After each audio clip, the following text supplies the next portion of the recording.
సాధారణంగా రుణం తీసుకోవాలంటే పూచీకత్తు, వివిధ రకరకాల పత్రాలు నింపడం వంటి తతంగం ఉంటుంది. కొత్తగా అందుబాటులోకి వచ్చిన రుణ యాప్లు క్రెడిట్ స్కోరుపై ఆధారపడి క్షణాల్లో రుణం మంజూరు చేస్తున్నాయి. 2017 నుంచి 23 వరకు మధ్య డిజిటల్ రుణాలు 12 రెట్లు పెరిగాయని రిజర్వు బ్యాంకు తాజా గణాంకాలు వెల్లడిస్తున్నాయి. దేశంలో ఏటా 56 లక్షల క్రెడిట్ కార్డులు జారీ అవుతున్నాయంటే రుణాల కోసం గిరాకీ ఎంతగా ఉందో అర్థం చేసుకోవచ్చు.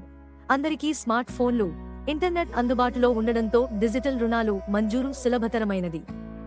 అయితే కొన్ని నకిలీ రుణ యాప్లు కూడా ఉన్నాయి. అలాంటి యాప్ల వల్ల రుణ గ్రహీతలు ఇక్కట్ల పాలవుతున్నారు.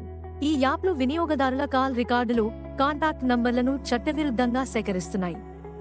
రుణాల చెల్లింపు ఆలస్యమైతే ఆ సమాచారాన్ని ఉపయోగించి పలు విధాలుగా ఒత్తిడి తెస్తున్నాయి.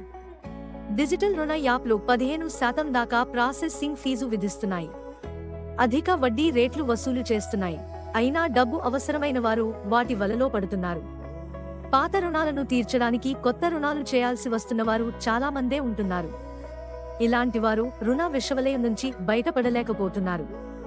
రుణాలు వసూలు చేయడానికి ఏజెంట్లను నియమించి దౌర్జన్యాలకు పాల్పడుతున్న ఘటనలు పెరిగాయి.